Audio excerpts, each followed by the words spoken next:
दोस्तों, मानव जीवन जो है ना, मानव जीवन में भाग्य जो है ना, कर्मों के अनुसार बनता है।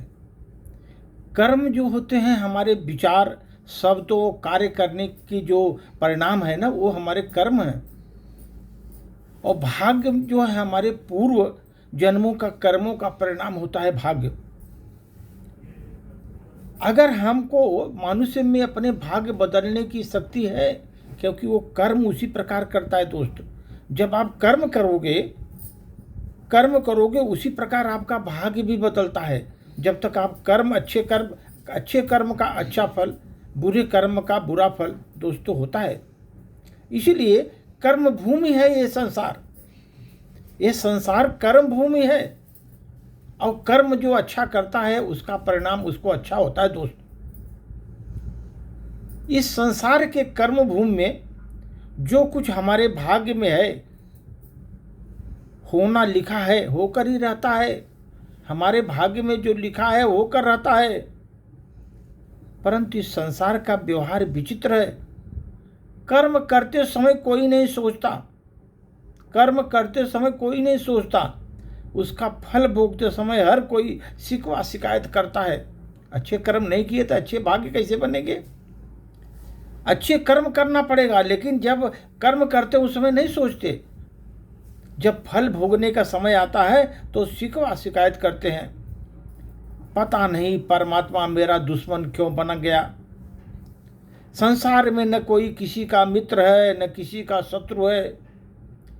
जीव अपने कर्म ही उसके सबसे श्रेष्ठ मित्र हैं दोस्त। कर्म ही हमारे सबसे श्रेष्ठ मित्र हैं। और उसके लिए किए हुए कर्म के बुरे कर्म करेंगे तो वही सबसे उसका बड़ा दुश्मन होता है। कर्म बुरे हैं वही उसका बड़ा दुश्मन होता है। इंसान स्वयं में अपना सबसे बड़ा दोस्त है सर। खुद हम अपने लिए अपना दोस्त हैं और स्वयं में सबसे बड़ा दुश्मन भी है। हम दिन रात जो काम कर रहे हैं वही हमारा भाग्य बनाता है। और जिसे हमारा ईश्वर जो है ना, छिप करके हमें बुरे कर्म करते हैं तो अंदर बैठा रहता है, हमारी हर करतूत को देखता रहता है, हम किस तरह कर्म कर रहे हैं। उसी अनुसार हमको फल देता है। अच्छे कर्मों का अच्छा, बुरे कर्मों का बुरा फल। यह ठीक है कि हमारा भाग्य परमेश्वर लिखता है, ठीक है, परंतु लिखता तो हमारे कर्मों के अनुसार ही है। वो हमारे साथ कर्म हमारे साथ जाते हैं, देर सवेरे उसका फल हमको भोगना ही पड़ता है कर्मों का। जब हमें कर्म का फल भोगना ही है तो फिर पाप कर्म क्यों करें दुनिया में दोस्त? पाप कर्म क्यों करें? जब अपनी छुरी को अपने गर्दन पर चलानी है तो बुरे कर्मों से बचकर रहो दुनिया में। क्योंकि इससे तो न जीवन में मानवता का सेवा कर पाओगे, न परोपकार कर पाओगे, न धर्म की रक्षा कर पाओगे। इसलिए अच्छे कर्म करो जिससे मानवता की सेवा कर सको, परोपकार करो, धर्म की रक्षा करो। परम पिता परमात्मा की कृपा से ही मनुष्य शरीर मिला हुआ है दोस्तों हमको। एक दिन वो नष्ट ही हो जाएगा। फिर क्यों ना इस नश्वर शरीर को मोह त्याग दो। तुम मोह त्याग दो ईश्वर शरीर का, भक्ति मार्ग अपना लो, जीवन सार्थक किया जाए। भक्ति के बिना उद्धार संभव नहीं है जीवन में दोस्त। भक्ति जरूरी है। जो मानव ईश्वर का प्रेमी है, सत्य ज्ञान का आचरण करने वाला है, वही अपने उद्देश्य को प्राप्त कर सकता है दोस्तों। संसार में भाव के बिना भक्ति नहीं होती, और निष्काम भक्ति के बिना प्रेम नहीं होता। जब तक भगवान के प्रति निष्काम प्रेम नहीं करेंगे तब तक भक्ति नहीं होता।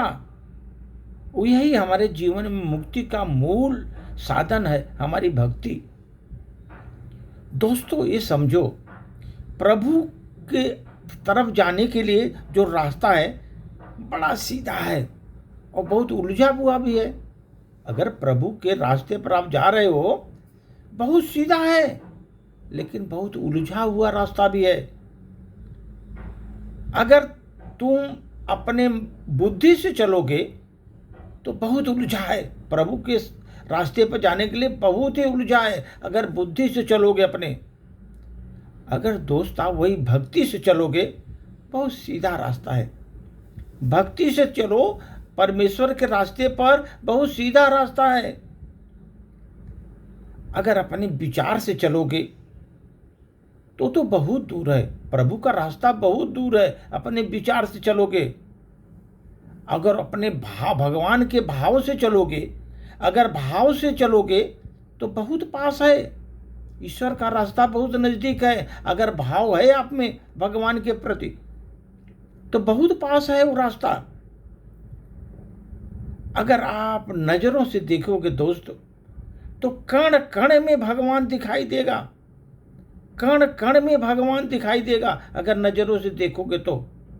अगर अंतर मन से देखोगे तो हर एक मनुष्य के जन जन में तुमको भगवान दिखाई देगा। अगर अंतर मन से देखोगे तो जन जन में भगवान दिखाई देगा। दोस्त ये जान लो, प्रभु का रास्ता बहुत सीधा है, बहुत उलझा हुआ है, आपके ऊपर है।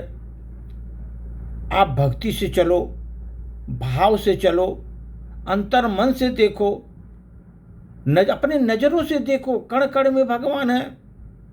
दोस्त यही है भगवान की भक्ति का एक रास्ता।